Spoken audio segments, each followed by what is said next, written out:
परम आराध्य, परम श्रद्धेय, परम वंदनीय, परम स्मरणीय श्रमण भगवान महावीर की अध्यात्म यात्रा का प्रसंग त्रिपृष्ठ वासुदेव के रूप में 18वें भव में जो 27 भवों की 18वीं कड़ी है, अपना जीवन चला रहे थे और वासुदेव पद पर आना भी भौतिक दुनिया की दृष्टि से एक महत्वपूर्ण बात होती है। जहां अध्यात्म जगत की बात करें तो धर्म के जगत में और अध्यात्म के जगत में और जैन शासन के संदर्भ में सर्वोच्च पद है वो तीर्थंकर का होता है। तीर्थंकर से बड़ा कोई व्यक्ति धर्म के जगत में और खासकर जैन शासन के संदर्भ में कोई नहीं होता और सब उनसे मानो निश्रामिक उनके नीचे कह दें, जो भी कह दें, केवली भले केवल ज्ञानी तो हैं तो तीर्थंकर पद तो तीर्थंकर के पास होता है। अध्यात्म जगत का सर्वोच्च व्यक्तित्व जैन शासन के संदर्भ में तीर्थंकर प्रतीत हो रहा है और भौतिक दुनिया में सबसे बड़ा पद चक्रवर्ती का प्रतीत हो रहा है। वो हो सकता है उसके बाद में वासुदेव का भी एक बड़ा महत्वपूर्ण स्थान होता है। वीर प्रभु की आत्मा प्रथम वासुदेव के रूप में त्रिपृष्ठ नाम वाले व्यक्तित्व के रूप में अभी मनुष्य जीवन का जीवन जी रही है, मनुष्य का जीवन जी रही है। और एक बार उस पोतनपुर में 11वें तीर्थंकर भगवान श्रेयांसनाथ का पादार्पण हो जाता है।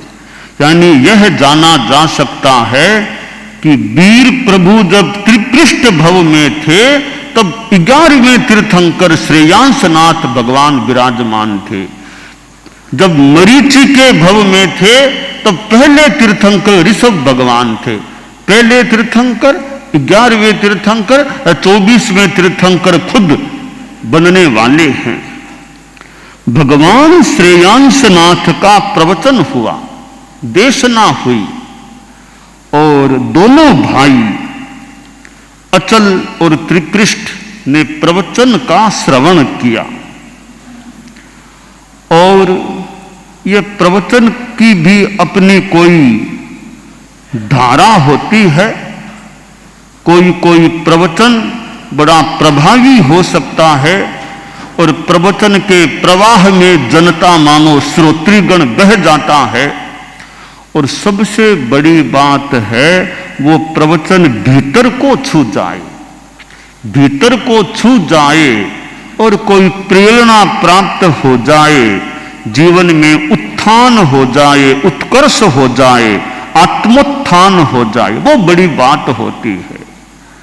दोनों भाइयों ने परम प्रभु श्रेयांसनाथ की देशना सुनी और त्रिपृष्ठ को सम्यक्त्व की प्राप्ति हो जाती है। क्योंकि नयसार के भव में भी सम्यक्त्व तो मिला था, परंतु क्षायोपशमिक सम्यक्त्व है वो आ गया, फिर वापिस जा भी सकता है, फिर आ सकता है। तो नयसार के भव में सम्यक्त्व की प्राप्ति हुई, फिर वह सम्यक्त्व चला गया था और श्रेयांस प्रभु का प्रवचन श्रवण हुआ है और वासुदेव त्रिपृष्ठ को पुनः सम्यक्त्व की संप्राप्ति हुई है। और कुछ समय बाद संभवतः वह सम्यक्त्व वापिस चला गया। आखिर जाना तो नरक में है ना, नरक का आयुष्य बांधना है तो सम्यक्त्व में तो वो कैसे बंधेगा। तो सम्यक्त्व चला गया। वासुदेव थे, शास्ता थे, सत्ताधारी थे, और सत्ता मिलना भी अपने आप में बड़ी बात है। आज भाद्रव शुक्ला तृतीया है, तीज है, और आज परम पूज्य कालूगणी ने इस दिन मुनि तुलसी को युवाचार्य पद प्रदान किया था। मानो संग की सत्ता उनके नाम की थी। तो भाद्रव शुक्ला तीज का दिन भी हमारे परम पूजनीय आचार्यों के इतिहास में, और यूं कहूं युवाचार्यों के इतिहास में, एक दिन है कि आज के दिन भाद्रव शुक्ला तीज को गंगापुर में परम पूज्य कालूगणी ने अपना उत्तराधिकार मुनि तुलसी को सौंपा था। अपनी अमल धवल चद्दर मुनि तुलसी को ओढ़ाई थी, और एक भावी आचार्य के रूप में मुनि तुलसी स्थापित हो गए, युवाचार्य तुलसी बन गए थे। और युवाचार्य मनोनयन का दिन भी आचार्य के लिए अपना महत्वपूर्ण होता है कि इस दिन मेरे गुरु ने मुझे अपने हाथों से वो चद्दर ओढ़ाई थी, दायित्व की चद्दर मुझे प्रदान की थी। तो युवाचार्य नियुक्ति का दिन बड़ा महत्वपूर्ण होता है। और परम पूज्य युवाचार्य तुलसी जो बाद में आचार्य तुलसी बन गए थे, उनके लिए परम पूज्य का प्रयोग किया जा सकता है। युवाचार्य श्री और लगभग 3 दिन के बाद, तीज की रात मान लो, चौथ की रात मान लो, पंचम की रात, लगभग 3 रात्रियां अंतराल में, और संभवतः फिर तो वे मतलब घोषित युवाचार्य थे। और जो ही कालूगणी का महाप्रयाण हुआ, उसी के साथ वे आचार्य बन गए थे, और औपचारिक रस्म रीति के साथ भाद्रव शुक्ला नवमी को उनको आचार्य पद पर पट्टोत्सव के रूप में आरूढ़ किया गया, आरूढ़ हुए। तो यह आज का दिन, भाद्रव शुक्ला तृतीया का दिन, युवाचार्य नियुक्ति का दिन है। और मुनि तुलसी आज के दिन युवाचार्य तुलसी बने थे। परम श्रद्धेय गुरुदेव तुलसी का भी मैं स्मरण श्रद्धा के साथ करता हूं। आज के दिन हमें आप युवाचार्य के रूप में हमारे धर्म संघ को प्राप्त हुए थे, और संघ मानो एक तरह से व्यवहार में भविष्य के लिए निश्चित हो गया था, निश्चिंत हो गया था कि कालूगणी ने विधिवत प्रगट रूप में अपना युवाचार्य बना दिया है। तो वासुदेव त्रिपृष्ठ शास्ता थे, और शास्त्रित्व प्राप्त होना भी एक बड़ी बात होती है। और कई चीजों में पूर्व पुण्य संभवतः काम करते हैं, तब ये ऊंचे पद, अच्छी स्थितियां जीवन में प्राप्त हो सकती हैं। शास्ता का दायित्व, और शास्ता का दायित्व अपने ढंग से निर्वोध किया जा सकता है। एक बार रात्रि में संगीत का कार्यक्रम, बहुत अच्छा, एक मनोभावन, मनोरुचिकर, मनोनुकूल संभवतः संगीत समारोह चल रहा था। और सुंदर स्वर लहरियां जब आती हैं, कानों को प्रिय भी लग सकती हैं। वासुदेव ने अपने सेवक शय्यापालक से कहा कि देखो, मैं लेट रहा हूं, अब मुझे नींद आ जाए ना, प्रोग्राम को बंद करा देना। फिर प्रोग्राम नहीं चलना चाहिए, मैं नींद आ गई, फिर ये आवाज नहीं आनी चाहिए। जैसा आदेश। वासुदेव लेट गए, पर्यंक पर सो गए और लगता है नींद भी आ गई थी संभवतः, परंतु जो सैया पालक था, जिसको इंगित दिया गया था कि नींद आने पर बंद करा देना, परंतु सैया पालक ने संभवतः सोचा, अरे अच्छा प्रोग्राम चल रहा है, अब नींद तो आ ही गई, अब बंद क्यों कराऊं, चलता है प्रोग्राम, चलने दूं। प्रोग्राम चलता रहा। वासुदेव जागे कि अरे अभी तक कार्यक्रम चालू कैसे रह गया, मैंने कहा था ना नींद आते ही बंद करा देना। अब सैया पालक क्या बोले,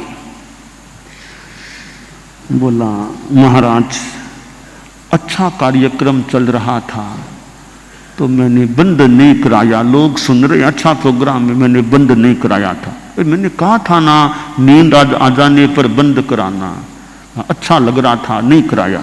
अच्छा तुम्हारे कानों को इतना अच्छा लगता है संगीत, अब देख तू, अरे गरम गरम शीशा लाओ, गरम गरम शीशा लाओ। वासुदेव का आदेश है, वो काम तो वो होना ही, मान लो। तो गरम गरम शीशा तैयार करवाया गया।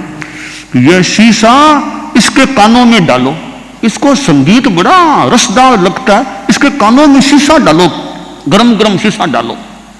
बेचारे सैया पालक के कानों में गरम गरम शीशा डाला गया, इतना गरम शीशा, बहुत वेदना, तड़फने लगा, तड़फ तड़फ के आखिर उसके प्राण चले गए, प्राणांत हो गया। इतना कठोर दंड कोई वासुदेव त्रिपृष्ठ जैसा ही दे सकता होगा, इतना कठोर दंड तो। बाकी गरम गरम शीशा करा के कानों में डलवा देना ठीक है, एक तरह से गलती तो थी कि वासुदेव का आदेश फिर उसका फॉलो न होना, अनुसरण न होना, कार्यक्रम को चालू रख देना, वासुदेव के आदेश का उल्लंघन तो था ही। और शास्त्रा का अपना चिंतन, तो आदेश दे दिया और वो आदमी मर भी गया। तो ये और कोई नहीं, भगवान महावीर की आत्मा ही है।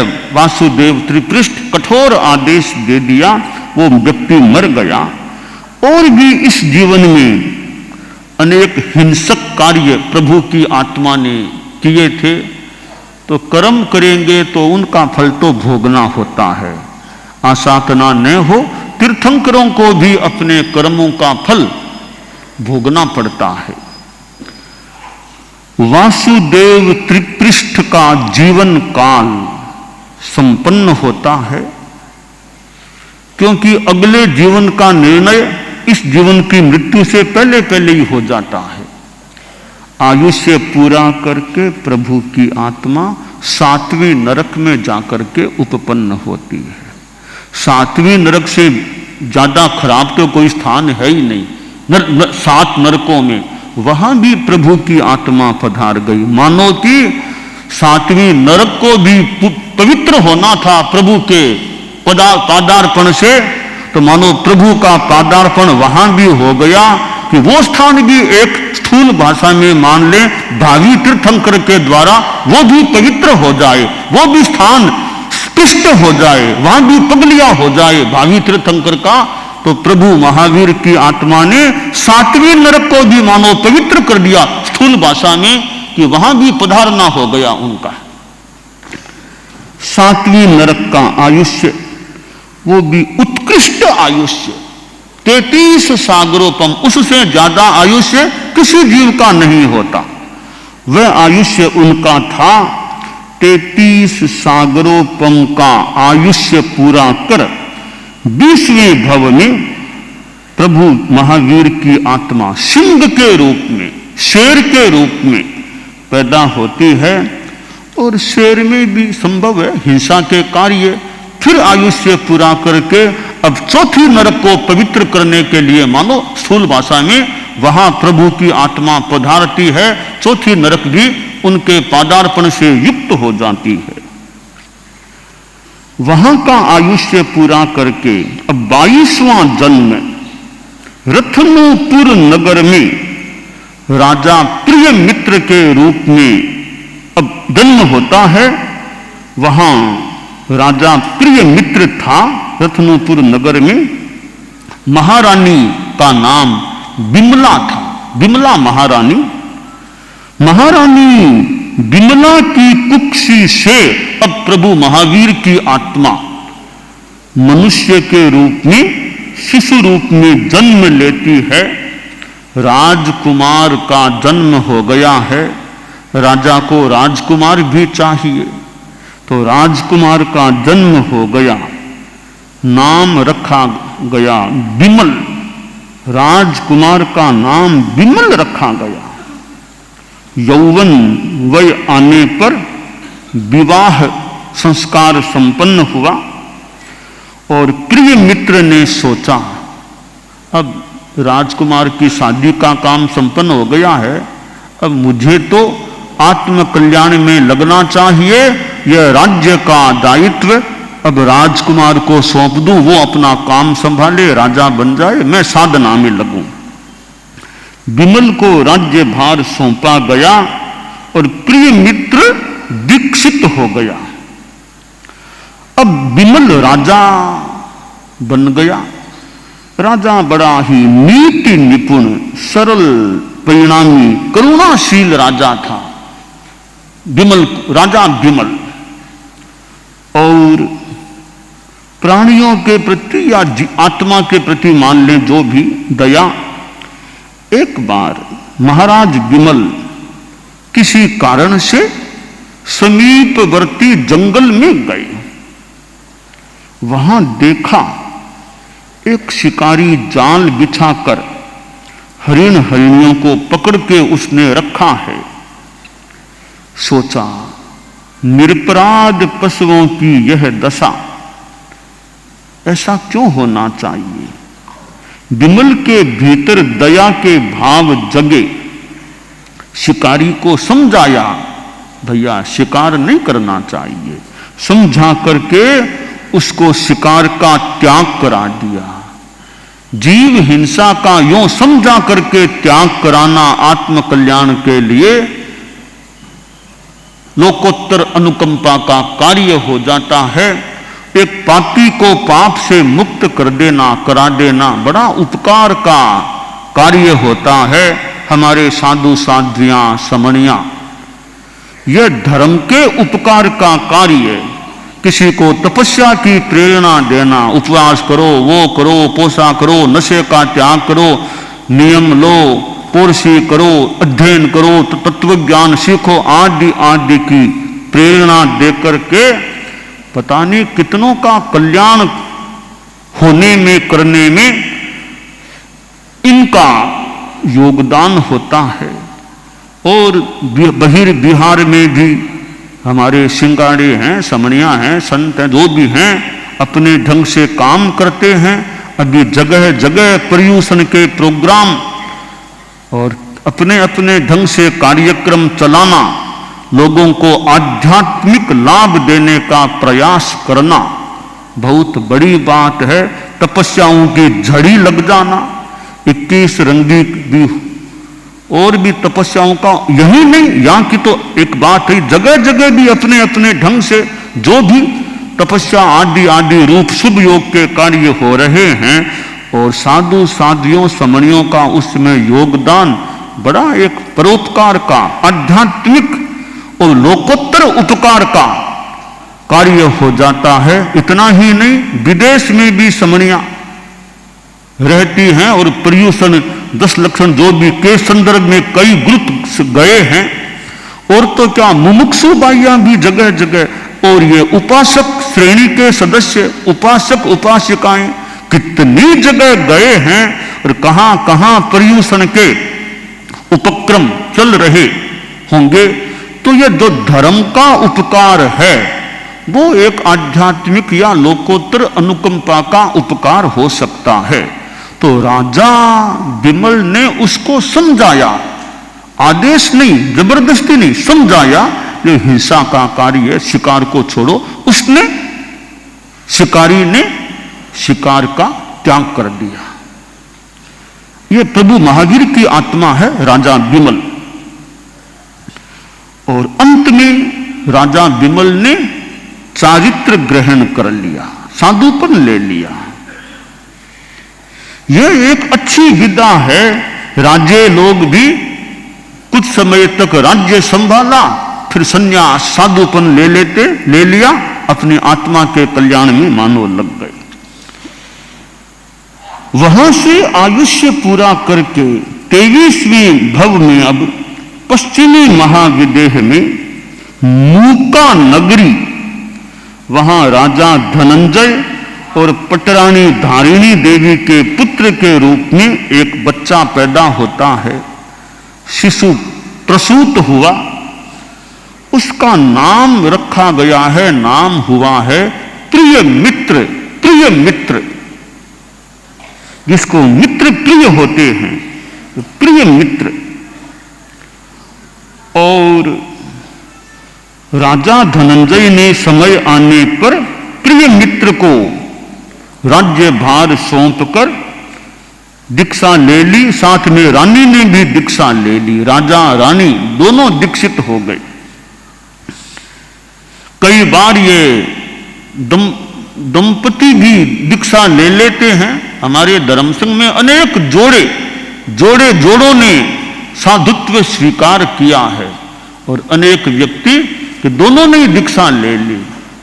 कालूगणी के समय भी मैंने आचार्य श्री से सुना कि अनेक जोड़े दीक्षित हुए थे।